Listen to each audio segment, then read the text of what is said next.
ഇന്ന് മക്കളെല്ലാവരും കൂടിയിട്ടുണ്ടല്ലോ. എന്താണ് കാര്യം? നമുക്കൊന്ന് പോയി നോക്കാം.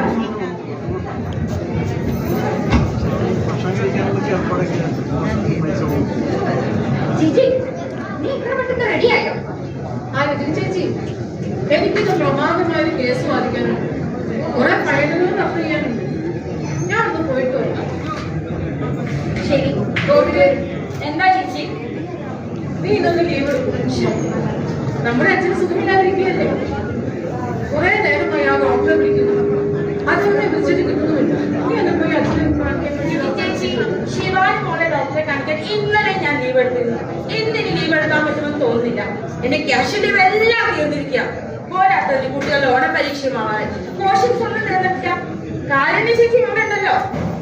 ശരി, എന്തായാലും പോയിട്ടില്ല. നീ ചായ പഠിക്കല്ലേ? ഡോക്ടറെ വിളിച്ചിട്ട് വരും.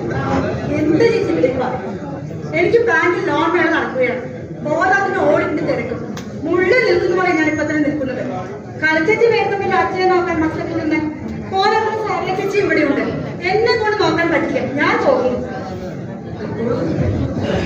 ഡോക്ടർ വരട്ടെ, അച്ഛനെ നോക്കട്ടെ.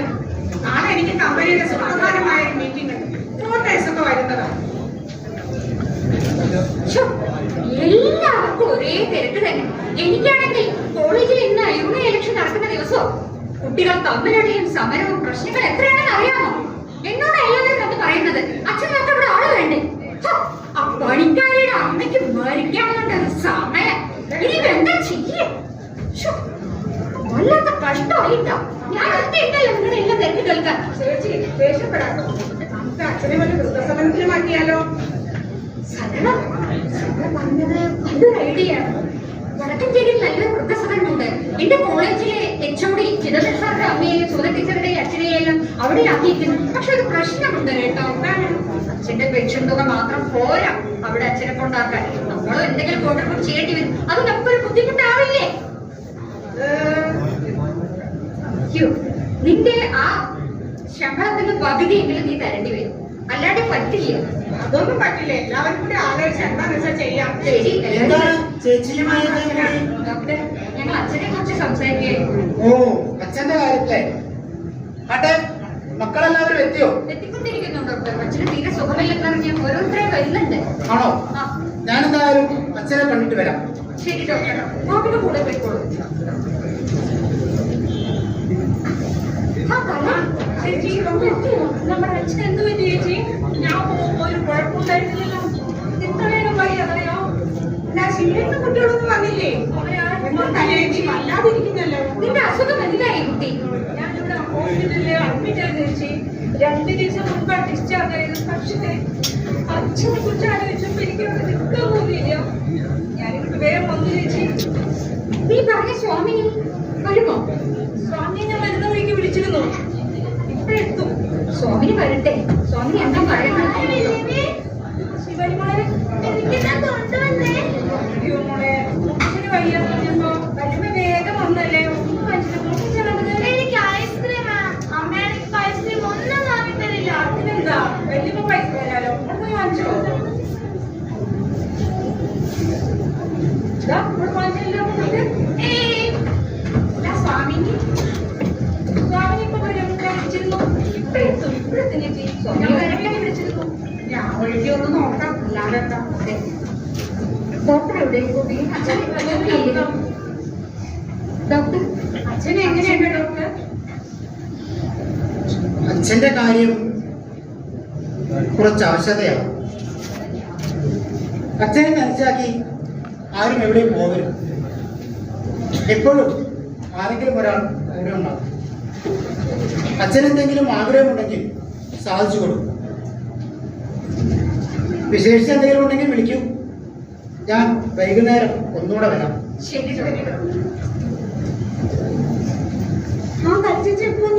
ഞാൻ കുറച്ചു നേരം മോളെ. ഓം ശാന്തി. സ്വാമി ശാന്തിയുണ്ട്. ഓം ശാന്തി. സ്വാമിനി, ഞങ്ങളുടെ അച്ഛൻ വിഷമിക്കേണ്ട മക്കളെ. വരൂ, നമുക്കൊന്ന് അച്ഛനെ കണ്ടിട്ട് വരാം.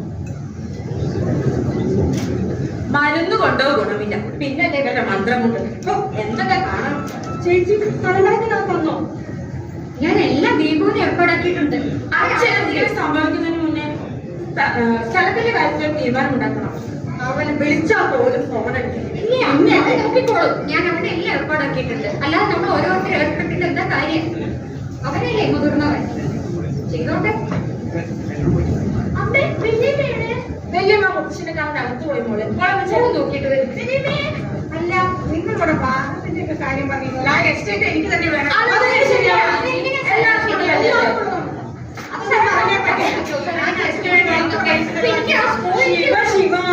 എന്തൊക്കെയാ ഇവിടെ നടക്കുന്നത്? ഞങ്ങളുടെ അച്ഛൻ എങ്ങനെയുണ്ട് ഇപ്പോ? സംഗതി ഇത്തിരി കുഴപ്പമാണ്. നാളെ കർക്കിടകവാവല്ലേ. തീരെ അവശരായി കിടക്കുന്ന രോഗികളുടെ കാര്യം ഇത്തിരി പരിഗണിലാണ്. അച്ഛന് വല്ല ആഗ്രഹമുണ്ടെങ്കിൽ നടത്തിക്കൊടുക്കൂ. അങ്ങനെ പറയരുത് സ്വാമി. ഇതുപോലൊരു കർക്കിടക മാസത്തിൽ ഞങ്ങളുടെ മുത്തച്ഛനെ കാണാൻ പോയ ഞങ്ങളുടെ അമ്മയെ പ്രളയം കൊണ്ടുപോയി. അതിൽ പിന്നെ ഞങ്ങളുടെ അച്ഛനാണ് ഞങ്ങൾക്ക് എല്ലാം. ഞങ്ങളുടെ അച്ഛനൊന്നും സംഭവിക്കരുത് സ്വാമി. നമുക്ക് പ്രാർത്ഥിക്കാം മക്കളെ. തീർച്ചയായും ഒരു അത്ഭുതം സംഭവിക്കും. ആ ചേച്ചി എത്തി. ഞാൻ കുറച്ചു നേരമായി. ഓ, ഇന്നത്തെ വാദം കൊണ്ട് ഒരു നിരപരാധിയെ രക്ഷിക്കാൻ സാധിച്ചു. അതൊരു വലിയ കാര്യമായി എനിക്ക് തോന്നി. പിന്നെ നമ്മൾ അയ്യോ, പോലീസ് എന്താണ് നിങ്ങൾ വൈകിയത്? ഇതാണ് നിന്റെ ഉത്തരവാദിത്വം. അച്ഛന്റെ അവസ്ഥ നിനക്ക് അറിയുന്നതല്ലേ?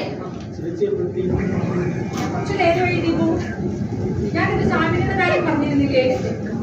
സ്വാമി വന്നിട്ടുണ്ട്. ഫോണെടുക്കാൻ വയ്യാതെ നിനക്ക് എന്നും പറയാൻ സമ്മതിക്കോ? എന്റെ അവസ്ഥ നിങ്ങൾ മനസ്സിലാക്കണം. ഒരു ജില്ലയുടെ പൂർണ്ണ ഉത്തരവാദിത്വം എനിക്കാണ്. ഇന്നലെ 7 വയസ്സായി പെൺകുട്ടിയെ പീഡിപ്പിച്ചപ്പോൾ ജയിച്ചാടിയിട്ട് എനിക്ക് എന്റെ ടീമിൽ ഇന്നലെ പിടിക്കാനായിട്ടില്ല. പോരാത്തതിന്റെ ലഗ്നമാപ്പിയുടെ കയ്യിലാപ്പെടുന്ന യുവതലമുറ അവർ സൃഷ്ടിക്കുന്ന കൊല്ലാത്ത വേറെ. ഒറ്റ രാത്രി കൊണ്ടാണ് ഒരു ഗ്രാമം മുഴുവൻ ഇല്ലാണ്ടായത്.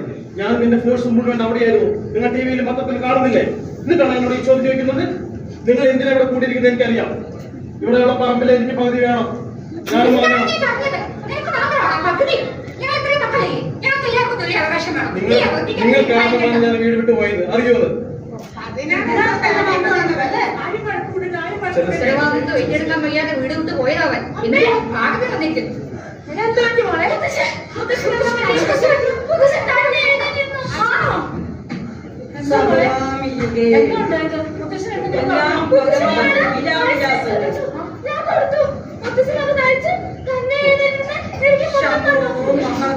എന്താണ് നോക്കിയേ?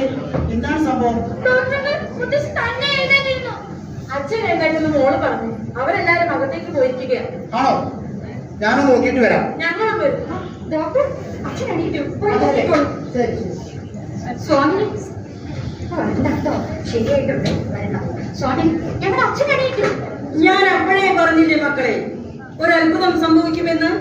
നിങ്ങൾക്കെല്ലാവർക്കും സന്തോഷമായില്ലേ? അല്ലേ മക്കളെ? വിദേശത്തും സ്വദേശത്തുമായി പണത്തിനും പ്രശസ്തിക്കും വേണ്ടി നെട്ടോട്ടം മൂടിയാൽ മാത്രം പോരാ. രക്ഷിതാക്കളെ സംരക്ഷിക്കുകയും ചേർത്ത് നിർത്തുകയും ചെയ്യണം. അതിനെങ്ങനെ? ഇന്നാർക്കും രക്ഷിതാക്കളെ വേണ്ടല്ലോ, അവരുടെ സമ്പത്ത് മാത്രം മതി. അതിനുവേണ്ടിയുള്ള കോലാഹലങ്ങൾ വേറെ. അത് തന്നെയല്ലേ ഇവിടെയും നടന്നത്? അല്ലേ മക്കളെ? അല്ലേ? ശരിയാണ് സ്വാമിനി, ഞങ്ങൾക്ക് തെറ്റുപറ്റി. ഞങ്ങൾ സ്വാർത്ഥരായി പോയി. ഞങ്ങൾക്ക് തെറ്റുപറ്റി. ആർഭാട ജീവിതത്തിൽ മുഴുകി. അതാണ് നമുക്ക് പറ്റിയ തെറ്റ്. What a pleasant surprise. It was a great miracle. Unbelievable. എനിക്കിത് വിശ്വസിക്കാൻ കഴിയത്തില്ല. എന്റെ മരുന്നുകൊണ്ടോ സ്വാമിയുടെ മന്ത്രം കൊണ്ടോ അല്ല അച്ഛനിൽ മിറാക്കിൾ സംഭവിച്ചത്. നിങ്ങൾ മക്കളുടെ സാമീപ്യം അതൊന്നു മാത്രമാണ് അതിന് കാരണം. ഞങ്ങളുടെ സാമീപ്യം അച്ഛൻ ഇത്രമാത്രം കൊതിച്ചിരുന്നു എന്ന് അറിയില്ല. തെറ്റുപറ്റി. അച്ഛനെ നോക്കാൻ നമ്മുടെ വീട്ടിൽ ജോലിക്കാരുള്ളൂ എന്ന് നമ്മൾ കരുതി. അതാണ് നമുക്ക് പറ്റിയ ഏറ്റവും വലിയ തെറ്റ്. ഞങ്ങൾക്ക് തീരെ സമയമില്ലായിരുന്നല്ലോ. ബന്ധങ്ങൾ മറന്ന് എല്ലാവരും പണത്തിന് പിന്നാലെ ഓടി. വിവാഹശേഷം ഭാര്യയുടെ മാറ്റിയിട്ട് എന്റെ അച്ഛനെ ഈ കൂടെ പങ്കാളിയെ ഞാൻ മറന്നു. ക്ഷമിക്കും ഭഗവാനെ. ഇനിയും തിരുത്താൻ സമയമുണ്ട് മക്കളെ. തിരിച്ചറിവുകൾ നല്ലതാണ്. ഇത് നിങ്ങളുടെ മാത്രം തെറ്റല്ല. ഈ സമൂഹവും ഇതിന് ഉത്തരവാദികളാണ്. പ്രതിദിനം ഉയരുന്ന വൃദ്ധസദനങ്ങൾ അതിനൊരു ഉത്തമ ഉദാഹരണം മാത്രം. ഞാനടക്കമുള്ള തലമുറ എങ്ങനെയാണെന്ന് തീരുമാനിക്കുന്നത് നിങ്ങൾ ഓരോരുത്തരുമാണ്. നിങ്ങളെ കണ്ടാണ് ഞങ്ങൾ പഠിക്കുന്നത്. ഇത് നിങ്ങൾ ഓരോരുത്തരും തീരുമാനിക്കൂ ഞങ്ങൾ എങ്ങനെയാണെന്ന്. ഇനിയെങ്കിലും നിങ്ങൾക്ക് അതെ, ഇതൊരു മാറ്റത്തിന്റെ തുടക്കമാവട്ടെ. നമുക്ക് മാറാം.